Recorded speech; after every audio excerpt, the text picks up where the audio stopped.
I'm Caleb Kidcoy, Epic Legacy Hero Builder, and I'd like to welcome you to Living Like a Bank. Along with myself, you'll hear from other successful experts and people who are busy serving and empowering many lives.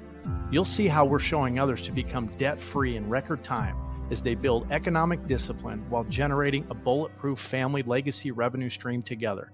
We'll learn how to live and operate just like the banks do. Hello, ladies and gents. Caleb Kidcoy, your alchemized slayer of mediocrity, heroic family legacy builder, and host of Living Like a Bank podcast, back at ya in the Business Book Club. We are having fun talking about the intriguing, controversial, and enlightening 48 Laws of Power by Mr. Robert Greene. And joined back in the studio with me today, Mr. Christian McFarland. What's up, Chris? Ready to talk about power. Ready to delve into the power, where we're looking at law number 7 today. And this is a lot of fun here, you know, and again, we are neither endorsing or disagreeing with. We are just providing information, and everybody gets to reach their own conclusion. But law number 7, get others to do the work for you, but always take the credit. Use the wisdom, knowledge, and legwork of other people to further your own cause. Not only will such assistance save you valuable time and energy, it will give you a godlike aura of efficiency and speed. In the end, your helpers will be forgotten and you will be remembered. Never do yourself what others can do for you. And I think there's a Napoleon Hill caveat tied into this, Chris, right? Where, again, he talked a lot about in all his interviews, you know, with everybody from a Henry Ford to you know, the Carnegies and things like that, that it's always important to surround ourselves with people that are smarter than us. Your Robert Kiyosaki's, we'll talk about that. But what was your initial take in digging into law number 7 here? At first, it sounds a little controversial the way Robert Greene writes it, as you properly introduce. However, when you think about it, in my opinion, it's actually a big hunk of common sense. Pretty obvious. You were just talking about Napoleon Hill. I was thinking about Napoleon Bonaparte. I mean, don't we all remember that one general that won the victory on his own core directions based on? No, we don't. We don't remember the field marshal under Napoleon. Napoleon had countless, or any other general for that matter, throughout history. I just happened to have been reading about Napoleon recently. But Napoleon uniquely had a core system. And this is actually exactly what we're talking about. In previous military engagements, there were just like warriors wandering around, and then maybe some guys on horses would come in and they weren't really coordinated. But Napoleon trained his people and gave them ability to control their corps. So they were working within an overall design, but each individual corps leader could act independently and they could travel much faster and not give an indication of where they were to the enemy. And then when they spotted the enemy, they could converge and all the corps would converge.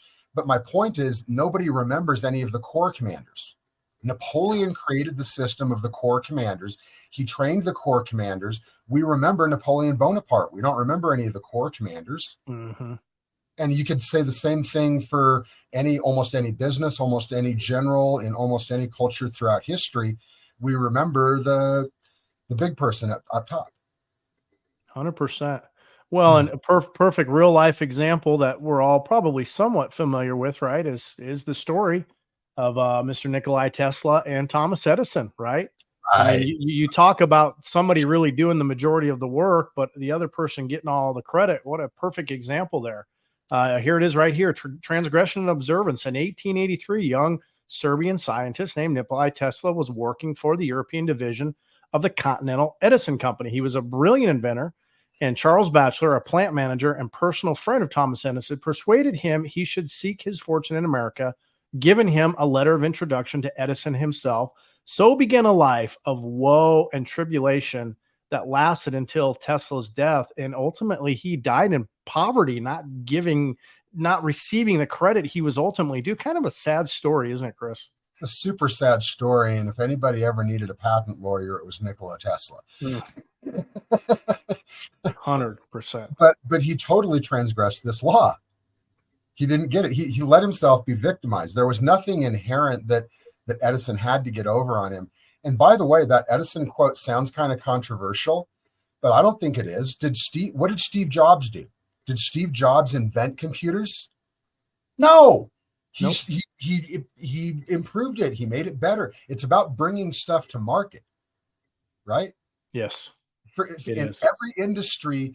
I mean, I'm not even going to give examples because there's endless examples in literally every industry there is. There's always a first mover, and sometimes that first mover, Michael would be better on this than I would, and I'm not necessarily asking him to come on. I don't remember all the web browsers that used to be out there. Michael, maybe you remember better than I do. Alta Vista, Dogpile. There were people out there about the same time as Google. Oh, sure. Yep. There were ones that were before Google. There was Netscape and Mozilla and all of those, and then they basically then basically Internet Explorer came along and it killed all of them, and then Microsoft got sued over that in Europe. So they had killed all the other browsers, but then Google did it better and splashier and smarter, and then killed Internet Explorer. There's always someone around the corner. There's always someone around the corner to do it better or take credit for someone else doing better and get the acclaim for it. So, I mean, it doesn't matter whether we agree or not. Laws of power are laws of power. And Michael just gave a perfect example with something we can all relate to with web browsers. But I think that's true in tennis shoes, T-shirts, any other industry that you can possibly imagine that happens. We call it innovation and competition. And in fact, don't we take pride as Americans on having a capitalistic society based on innovation and competition? Most of us do, don't we? I mean, at least in that's sort of the ethos of America, at least the ethos that I mean, it's capitalism. And so to say what Edison said in the quote there, to me, I don't think that's particularly controversial. I think it's a hunk of common sense. What else did Edison say? He said, everybody steals in commerce and industry. I've stolen a lot myself, but I know how to steal. Pretty bold and brazen statement, isn't it? But show me an industry where the successful people haven't stolen. Yep. It doesn't exist. And same thing in military, same thing in sports. Why did Alcazar beat Djokovic? He's a little bit younger. He's in a little bit better shape, and he basically copied Djokovic's game and did it better. Yep. Well, I don't necessarily think we're advocating, thievery and plagiarism as much as we're saying you don't have to reinvent the wheel, right? And that's the perfect example about everything we've been discussing here. These guys aren't reinventing the wheel. Greene said the lesson's twofold. First, the credit for an invention or creation is as important, if not more important, than the invention itself. You must secure the credit for yourself and keep others from stealing it away or from piggybacking on your hard work. To accomplish this, you must always be vigilant and ruthless, keeping your creation quiet until you can be sure there are no vultures circling ahead. And boy, oh boy, are there vultures. I mean, our industry in particular, right, Chris, is just brutal competition, right? Vultures are everywhere looking to snag the, next recruit, steal the next agent, etc. Yep. I think our buddy Dave touched on that a little bit this morning. Yep. I mean, and again, I don't think that's our industry. And I think that's true in almost any industry. There's a lot of competition for jobs. There's competition for where you're going to go spend your weekend fun money. Are you going to go to a comic book convention? Are you going to go to a sports event? Are you going to go see a movie? Are you going to go hiking in the mountains? There's always competition for our attention and our dollars, right? Yep. And perfectly said here, he said, you don't have to fight the vultures, join the vultures. I mean, it makes more sense, doesn't it? Become a vulture. Some of us are so busy trying to beat off the vultures. It's like, no, let's become. Honestly, that really is what we're saying here, right? I mean, there's an old quote, right? I forget who it's from, but the vulture said, people say I hate the sheep. I don't hate sheep. I love the sheep. They're tender and delicious. Lions eat sheep, Michael. Yeah, I was just clarifying the artist quote. Steve Jobs famously quoted it, but he was misquoting. The actual quote is from Pablo Picasso, and it's "Lesser artists borrow, great artists steal." Great, and that's from Picasso. Yes, there exactly. it is, right there. And I think that's self-consciously what Edison probably would have been thinking. Well, is Edison after Picasso? I think I think he was. I'm not quite sure about that. But anyway, I don't know who quoted who there. But going back a little bit, you mentioned Henry Ford earlier, Caleb. And there's another quote, and I don't know if this is probably more a paraphrase than a quote, but Henry Ford said something very much like, I'd rather have 1% of the efforts of 1,000 men than 100% of the efforts of one man. I think that's actually pretty close to a quote. And that's, to me, there's two levels here, right? Or maybe three. One thing that we're talking about is like industrial espionage. I don't particularly think that's what Greene's talking about, although that's also a thing. I think he's talking about if you're a corporation and you hire an engineer, who actually owns that copyright? The corporation does, right? Yep. If you're an employed engineer, like one of my brothers-in-law works in Japan for Nissan company, and this is totally random, right? But he designed the shape of like the tail light on some Nissan, right? Well, he doesn't get that copyright. Nissan has that copyright. Right. And that's but just he designed it. This law, Yep. right? Yep. And Caleb, if I recruit you to our business, you make your full commission. You don't make anything less, but I get paid a manager override. Same thing if somebody joins your team. And by the way, that's not the same as multi-level marketing, which is not necessarily a bad thing either, but that's just a different thing. But whether you're talking about affiliate marketing, whether you're talking about regular management structure, in almost every aspect of life, we have hierarchical structures. Michael. Yeah.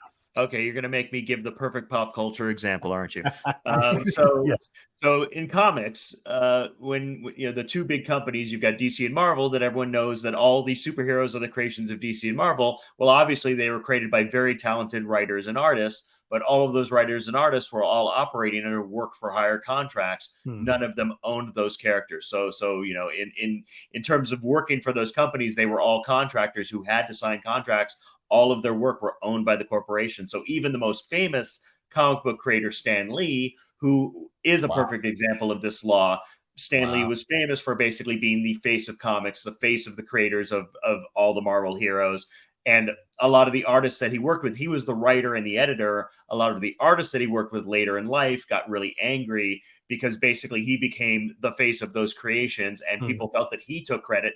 He personally always did credit the artists. Really what he was the P.T. Barnum of comics. He was the shameless self-promoter who basically became the evangelist for comics, became the face for comics, was the person trying to get them into Hollywood because no one else wanted them in Hollywood. He was the person fighting for decades to get these characters known by the public and known by the movies. So that made him the face of those creations, taking the credit from the artist. He never personally said that the artist didn't do the work. He always gave them credit, but in terms of him being the face of it and him being the voice of it, it definitely took on that appearance. And the families of those people have always kind of still been angry about Stan Lee taking the credit and difficulties between them. But in essence, that's what he did. Is he took the work of the artist and put it, made him the face of it and took the credit for the creations. But even then, even he didn't own those creations. The corporation owned those creations. He also was a work for hire employee. He didn't have ownership of those either. The big corporation owned those creations. He was also just another work for hire employee. Yep. Great example, Michael. And going back to what you mentioned, Chris, on the whole patent laws thing, how different it would have been, right? If it was, modern era in what happened with Tesla. I mean, we talk about the law of the jungle, right? I mean, but what are we getting at here? Dynamics of the jungle. I think if I was going to be Tesla's big brother and advisor and go back and relive his life for him, I'd have him remember that when he had some idea about he did leave. And actually Tesla's big problem was that he wasn't guarding his reputation. And I don't want to go back to but if you want to hear more about the reputation, in one of our previous podcasts, we talked about protecting your reputation, which is also about Tesla, but he pretty much got Nancy Kerrigan by Edison. And Edison even kind of pushed it too far, like we previously talked about. But sticking on the topic we're saying today, I don't know exactly what Tesla could have done to protect himself better, but it seems like to me, from everything I've heard from 4 or 5 different versions of the story, Tesla wasn't even trying. He was just naive. Yeah. And I think to me, that's the real takeaway here. What Greene's saying is whether you're trying to be Edison or whether you're trying to keep yourself from being Tesla, either way, if you're not aware of this law, you're just naive. Yep. Yep. just the I way agree, it is. Chris. Mhm. And again, back to the laws of the jungle and the vultures, right? There are those who live by hunting and killing. And there are also vast numbers of creatures, hyenas, vultures, who live off the hunting of others. Right. So the essence of the law is learn to get others to do the work for you while you take the credit and appear to be of godlike strength and power. Again, re-emphasizing what we're getting at here. Learn to use the knowledge of the past. This was really cool, I thought. You and I could geek out on this for a while, Chris. Learn to use the knowledge of the past, and you will look like a genius, even when you're just a clever borrower. I think there's a lot of meat in that there. Totally, man. That's my whole philosophy in life right now. I mean, you know, and I know about the same thing about you, but we love history. We love reading about history. And that's this whole podcast, I think, typifies that. That's kind of what we're trying to do here, literally. 100%. And I love that he highlighted writers who've delved into human nature. Because again, this is what this book is all about, human nature, right? Ancient masters of strategy, historians of human stupidity and folly, kings and queens who have learned the hard way how to handle the burdens of power. Their knowledge is gathering dust, waiting for you to come and stand on their shoulders. That's a statement almost gives me chills there. Yep. Their wit can be your wit. Their skill can be your skill. Yes, and sir. they will never come around to tell people how unoriginal you really are. I just love that, Chris. No history. Yeah. Most people, right? I mean, obviously some of us love history, but the vast majority of people are unaware of history. So when they hear something about history, it's like, whoa, really? Yeah. You know, and there are tremendous examples and everything. And I really do hope that this podcast is, hopefully a pretty good example of exactly that. Because that's literally what we're trying to do here. We're taking these laws of power, and Greene has given us some examples.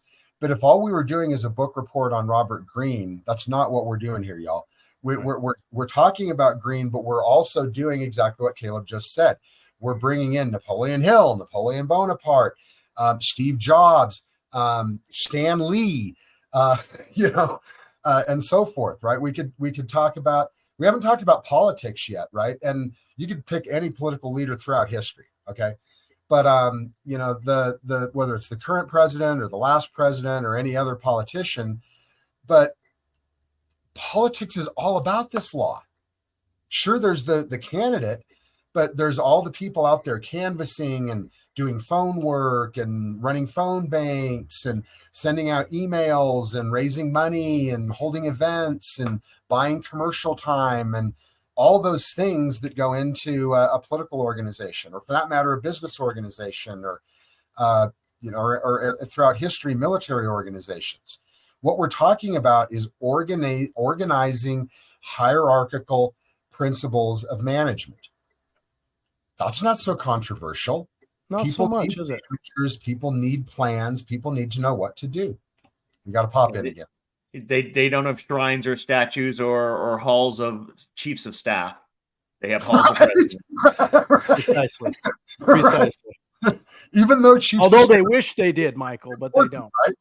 And there's probably some chief of staffs who are like, but I think the smart chief of staffs are like, honestly, like myself personally, I don't picture myself being like a president type of person. I've always thought of myself like maybe a vice president, if anything, or a chief of staff type person, right? I don't need to be like that commander type person. Some people want to be that. And I think very few people really want that pressure of really being that like lead dog.